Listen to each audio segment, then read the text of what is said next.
दोस्तों 17 साल का एक नौजवान हर रोज साइकिल पर सवार होकर लुधियाना की कपड़ा फैक्ट्री में काम करने के लिए चला जाता। गीत गाने से इतना प्यार था कि काम में थका होने के बावजूद भी साइकिल उठा सीधा लुधियाना के बस अड्डे के पास अपने उस्ताद सुरिंदर शिंदा के पास रियाज करने के लिए पहुंच जाता। जब भी घर वाले पूछते कि तुम करते क्या हो तो उसका जवाब सिर्फ एक ही होता कि मेरे काम के बारे में मैं खुद नहीं बल्कि लोग बताएंगे। उसकी ये बातें सच भी साबित हुई जब उसने अपनी पहली एल्बम टकुए ते टकुआ 1981 में सुरिंदर सोनिया के साथ रिकॉर्ड करवाई। जब ये एल्बम मार्केट में आई तो हर जगह इसकी चर्चा शुरू हो गई। लाखों की गिनती में इसकी सेल हुई। 8 ड्यूट गीतों की इस एल्बम ने पंजाब की झोली में एक ऐसा कलाकार डाला जिसको इस दुनिया से गए हुए तो तकरीबन 35 साल हो चुके हैं, पर उसको उसके गीतों ने अमर बना दिया। दोस्तों आप समझ ही गए होंगे कि हम किस आर्टिस्ट की बात कर रहे हैं। दोस्तों हम बात कर रहे हैं अमर सिंह चमकीला की, जिसने अपने विरोधी कलाकारों को बिल्कुल बेरोजगार कर दिया था। दोस्तों आज की वीडियो में हम अमर सिंह चमकीला की पूरी ज़िंदगी की कहानी आपके साथ शेयर करेंगे। दोस्तों चमकीले के ऊपर सैकड़ों ही इंटरव्यूज़, बायोग्राफी और 2 से 3 किताबें छप चुकी हैं, पर इसमें दी गई जानकारी 40 से 60% तक लोगों के सामने तोड़ मरोड़ कर पेश की गई। पर इस वीडियो के बाद आपको चमकीला से जुड़ी कोई और इंटरव्यू और किताब पढ़ने की जरूरत नहीं पड़ेगी, क्योंकि ये वीडियो उनकी फैमिली और उनके करीबी साथियों के ओर से दी गई जानकारी के ऊपर है। फैमिली और दोस्तों से ज़्यादा कोई भी तीसरा इंसान हमको नहीं जानता। तो ये वीडियो चमकीला की बड़ी बहन स्वर्ण कौर, पहली पत्नी गुरमेल कौर और उनकी लड़की अमनदीप कौर और उनका बेटा जैमन सिंह और उनके साथी केसर सिंह टिक्की, लालचंद और स्वर्ण सिंह सीरिया की ओर से दी गई जानकारी के आधार पर बनाई गई है। और दोस्तों इस वीडियो में उनके आलोचकों की भी बात करेंगे जो कहते थे कि चमकीला अश्लील गीत गाता था। दोस्तों सबसे पहले बात करते हैं चमकीला के बचपन की। अमर सिंह चमकीला का जन्म 21 जुलाई 1960 को रामदसिया सिख फैमिली में माता करतार कौर और पिता हरि सिंह के घर दुगरी जिला लुधियाना में हुआ। कई बायोग्राफी में लिखा है कि चमकीले का असली नाम धनी राम था, पर इस बात में कितनी सच्चाई है इसका खुलासा उनकी बड़ी बहन स्वर्ण कौर ने किया है। उनका कहना है कि घर में सब उसको प्यार से धनी राम कहते थे, पर उनका असली नाम अमर सिंह था, जो कि सरकारी दस्तावेजों में लिखाया जाता था। बचपन से ही चमकीला पढ़ाई में काफी तेज थे। उन्होंने अपनी 5वीं तक की पढ़ाई गुज्जर खां स्कूल से पूरी की।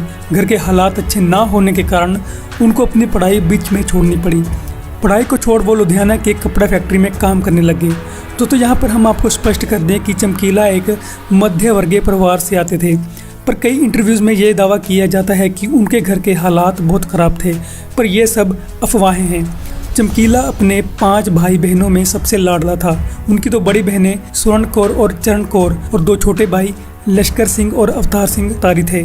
चमकीले का परिवार अपने घर का गुजारा भैंस और गाय को रखकर करता था। गीतकारी की तरफ किसी का भी दूर दूर तक कोई लेना देना नहीं था, पर चमकीले की गीतकारी भगवान की एक दात थी।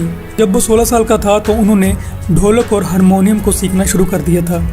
हारमोनियम और ढोलकी के ऊपर पकड़ बनाने के बाद चमकीले को सुरिंदर शिंदे के बारे में पता चला। सुरिंदर शिंदा उस वक्त उभरते हुए कलाकार थे।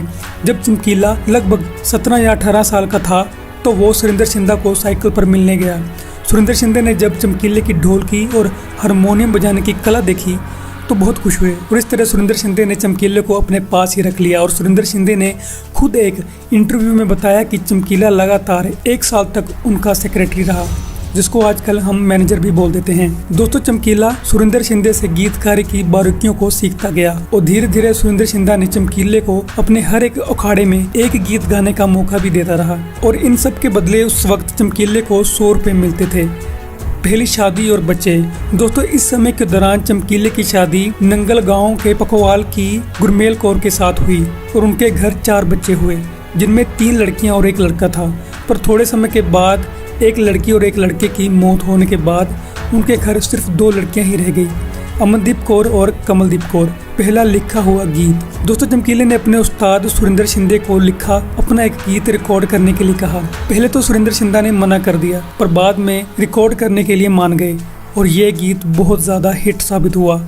चमकीले का सुपरहिट कलाकार बन जाना। दोस्तों थोड़े समय के बाद सुरिंदर शिंदा अपनी फीमेल वोकलिस्ट सुरिंदर सोनिया को साइड कर गुलशन कोमल को अपने साथ कनाडा टूर पर ले जाता है, जिसके बाद गुस्से से भरी हुई सुरिंदर सोनिया ने चमकीले को अपने साथ अपनी पहली एल्बम रिकॉर्ड करने के लिए मना लिया। इस तरह से सुरिंदर सोनिया और चमकीले की ओर से केसर सिंह टिक्की जो कि चमकीले के साथ थे, उनकी बदौलत अपनी पहली एल्बम टकुए ते टकुआ 1980 में रिकॉर्ड करवाई गई। इस एल्बम को चरणजीत आहूजा की ओर से प्रोड्यूस किया गया था। जब ये एल्बम मार्केट में आई तो सब जगह चर्चा होने लगी। लाखों की गिनती में इस एल्बम की सेल हुई। जब सुरेंद्र शिंदा कनाडा से वापस आए तो तब वो चमकीले के लाए इस तूफान से हैरान हो गए। अमरजोत के साथ जोड़ी और दूसरी शादी। दोस्तों थोड़े समय के बाद सुरेंद्र सोनिया और अमर सिंह चमकीला की जोड़ी टूट गई। इस जोड़ी के टूटने का कारण चमकीले के साथी स्वर्ण सेविया ने अपनी इंटरव्यू में बताया। उनका कहना था कि सुरेंद्र सोनिया चमकीले को सिर्फ 300 रुपये देती थी, पर उसकी खुद की कमाई बहुत मोटी थी। जब चमकीले ने अपनी पेमेंट बढ़ाने के लिए कहा तो सुरेंद्र सोनिया के साथ उसकी अनबन हो गई और दोनों की जोड़ी टूट गई। इसके बाद चमकीला ने कई फीमेल सिंगर के साथ काम किया, जैसे कि उषा किरण, हरनीत नीतू और अमर नूरी, पर इनमें से किसी के भी साथ चमकीले की जोड़ी नहीं जमी। थोड़े समय के बाद चमकीले की मुलाकात अमरजोत कौर के साथ हुई। अमरजोत कौर पहले ही कुलदीप मानक के साथ गाया करती थी, पर उनकी जोड़ी टूटने के बाद वो भी एक अच्छे मेल आर्टिस्ट की तलाश में थी और इस तरह से 1981 के दौरान अमर सिंह चमकीला और अमरजोत की जोड़ी बन गई। अब बात करते हैं चमकीले के शादीशुदा होने के बावजूद भी उसने दूसरी शादी क्यों की। दोस्तों चमकीले की बहन के मुताबिक चमकीला अमरजोत की आवाज़ से बहुत खुश था और वो नहीं चाहता था कि उसकी जोड़ी अमरजोत से टूटे, तो अपनी जोड़ी को पक्का करने के लिए चमकीले की शादी अमरजोत से करवा दी गई। शादी की खबर जब घर पता चली तो घर में हंगामा तो हुआ, पर चमकीले ने सबको अपनी बातों से मना लिया। 365 दिनों में 366 अखाड़े। दोस्तों चमकीले की ये बात बहुत चर्चा में रहती थी कि उसके 365 दिनों में 366 अखाड़े थे और ये बात सच भी थी। और कई लोगों का ये भी कहना था कि चमकीला एक दिन में 2 से 3 अखाड़े लगाता था, पर इस बात की पुष्टि केसर सिंह टिक्की ने की और बताया कि चमकीला एक दिन में सिर्फ 1 अखाड़ा ही लगाता था। वो एक ही अखाड़े में पूरा जोर लगा कर गाता था और जिस कारण से भी लोग उसको बहुत पसंद करते थे।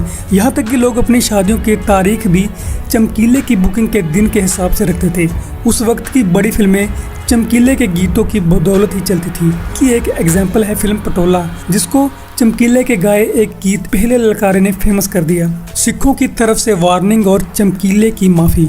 दोस्तों इस बात को चमकीले के उस्ताद सुरेंद्र शिंदा और उसके साथी स्वर्ण सिंह सीविया ने भी कबूला था कि चमकीला थोड़ा अश्लील तो लिखता ही था। चमकीले के सभी गानों में से कुछ गीत ऐसे थे जो बहुत ज़्यादा अश्लील थे, जिसकी वजह से चमकीले को कंट्रोवर्सी का सामना करना पड़ता था। इसी दौरान खाड़कू लहर भी जोरों पर थी और जब चमकीले को सिंघों की तरफ से उसके गीतों के लिए धमकी भरे खत मिले तो चमकीला अपने साथी स्वर्ण सीरिया के साथ 1986 में खुद सिखों से माफ़ी मांग कर आया और वादा करके आया कि अब वो धार्मिक गीत भी गाएगा। माफ़ी मांगने के बाद चमकीले ने कई धार्मिक एल्बम भी रिलीज़ की। बाबा तेरा ननकाना उसके बाकी धार्मिक गीतों से काफ़ी हिट हुआ। ये गीत उसी व्यक्ति का लिखा हुआ था जिसका जिक्र हम बार बार कर रहे हैं, स्वर्ण सिंह सीविया। इस एल्बम की 10 लाख कापियाँ बिकी थी। गीतों और अखाड़ों से कमाई। दोस्तों चमकीला अपने अखाड़ों और गीतों से कितना कमाता था इसके बारे में उनके परिवार वालों को कोई भी जानकारी नहीं थी, पर विकिपीडिया के मुताबिक चमकीला अपने अखाड़े का उस वक्त 4000 रुपये तक लेता था। उस वक्त ये कीमत बहुत ज़्यादा थी। अपनी कमाई की बदौलत ही चमकीले ने 3 बंगले और 7 से 8 किले ज़मीन बना ली थी। दोस्तों चमकीले की मौत को 35 साल हो चुके हैं। उनकी मर्डर मिस्ट्री ना तो किसी ने सॉल्व की और ना ही किसी ने कोशिश की, पर हमें फिर भी लोगों की इंटरव्यूज़ और रिसर्च से उनकी मौत के 3 मुख्य कारणों का पता लगा है। पहला तो ये कि चमकीले को उसके साथी गायकों ने ही मरवाया था, क्योंकि उस वक्त चमकीला इतना फेमस हो गया था कि उसके साथी कलाकार घर पर बैठ गए थे, उनको कोई काम नहीं दे रहा था। और दूसरा कारण था सिंघों के द्वारा चेतावनी दिए जाने के बाद भी चमकीले का अश्लील गीत गाते रहना। पर इस बात पर स्वर्ण सेविया ने बताया कि सिखों से माफ़ी मांगने के बाद चमकीले ने एक भी अश्लील गीत नहीं गाया था, इसलिए सेविया का कहना है कि ये काम सिखों का नहीं हो सकता। स्वर्ण सिंह का कहना है कि चमकीले को मारा तो 4 लोगों ने था, पर सिर्फ फेम लेने के लिए इसकी जिम्मेवारी 14 लोगों ने ले ली। दोस्तों इस मामले का एक और पहलू भी सामने आता है जिसका जिक्र लालचंद ने किया था। हम बता दें कि जिस दिन चमकीले के ऊपर हमला हुआ उस दिन लालचंद भी उनके साथ था और उनके कंधे पर भी गोली लगी थी। लालचंद का कहना है कि कई सिरफिरे गांव नौजवान कलाकारों को धमकाकर उनसे पैसे की डिमांड करते थे, पर चमकीला उन जैसों को 1 रुपया भी नहीं देता था और जिसकी वजह से ही इन शरारती अंसरों ने चमकीले का कत्ल कर दिया। चमकीले के साथ उसकी पत्नी और ढोलक मास्टर और एक पेटी मास्टर भी मारे गए थे। चमकीले और उनकी पत्नी का अंतिम संस्कार दुगरी गांव में किया गया। चमकीले की मौत का सदमा उसके परिवार वाले सह न सके। चमकीले की मौत के बाद उनके भाई लश्कर सिंह ने ट्रेन के नीचे आकर सुसाइड कर ली। यहाँ पर हम बता दें कि चमकीले की दूसरी पत्नी अमरजोत कौर ने 2 लड़कों को जन्म दिया था। बड़े लड़के जैमन के अलावा चमकीले की मौत के समय उसका एक 20 दिनों का नवजन्मा बच्चा भी था, पर माँ बाप की मौत के बाद उसकी भी 1.5 महीने के बाद मौत हो जाती है। चमकीले का पिता भी बेटे की मौत का सदमा ना सह सका और वो पागल होकर मर गया। दोस्तों, आज चमकीले की पहली पत्नी गुरमेल कौर अपनी बेटी के साथ पुगरी गांव में रहती है और उसकी दूसरी बेटी कमलदीप कौर कनाडा सेटल है। चमकीले की दूसरी पत्नी अमरजीत कौर के लड़के जैमन की शादी हो चुकी है। दोस्तों, हम अंत में यही कहना चाहेंगे कि गोली किसी भी मसले का हल नहीं है। एक गोली एक इंसान नहीं बल्कि पूरा परिवार खत्म कर देती है। दोस्तों, वीडियो इन्फॉर्मेटिव लगी हो तो वीडियो लाइक करें और वीडियो को शेयर करें और हमारे चैनल को सब्सक्राइब करना बिल्कुल न भूलें। हम ऐसी ही वीडियोस आप तक लाते रहेंगे। धन्यवाद।